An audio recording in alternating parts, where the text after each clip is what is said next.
Hi guys, in this video I'll be explaining about sets and Venn diagrams where all of my elements are found through my data collection through survey. So this is the result of my first case study on what pets do you own.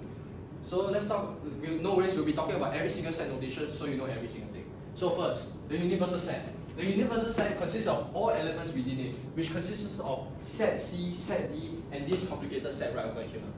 So what does these two mean inside this circle? Well, it means that the number of elements within this set is 2. And we can represent it by n bracket C equals to 2 as there's 2 elements within the circle. Same thing as set D, there are 4 elements within it, so we write it as the notation n bracket D.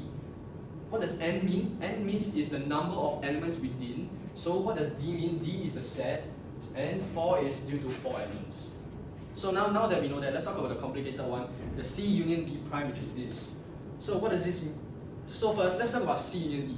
C union D, what does it mean? It means that it is all elements within these two sets, where it could be in either of it or both of it.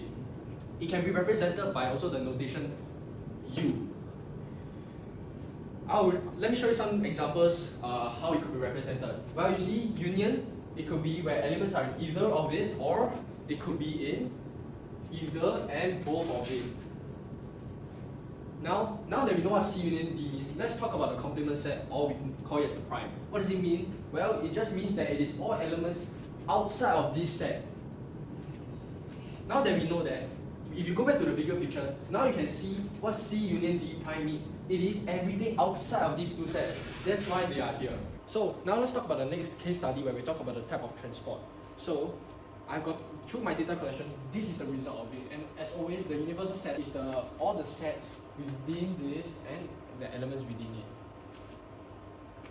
So as you recall, we just now said the number of how we can represent the number of elements within this set is through n bracket W equals to 1. Same thing as the car where we represent n bracket C equals to 4 due to the elements being 4. So now let's talk about a more complicated one, which is the bus, train, and something which is called the set B intersecting T.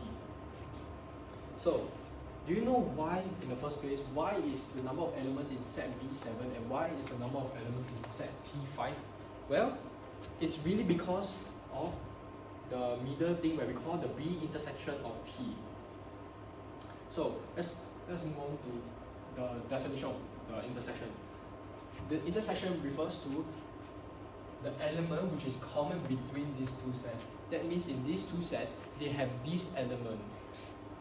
So let's move back and so that now we know that these two are common elements within these two sets. We know that Nirav is in both of these sets and Wayne is in both of these sets. So now that you know that, we can define set T and B as T being Nirav Wayne. Again, why is Nirav and Wayne here even though they are in this? Is because of the intersection means common elements within two sets, means these elements are in both of these sets. So same thing as set B. Set B, we have all these elements, and of course Nirav and Wayne are also in set B. Now we know all this. What can we deduce from Venn diagram? Use it is because it is quicker to understand and analyze the data easily, so people won't have trouble. If we were to use tables, there will be many problems coming out because it's very difficult to understand whether they are in common elements, they are in union, where they are in either of the sets.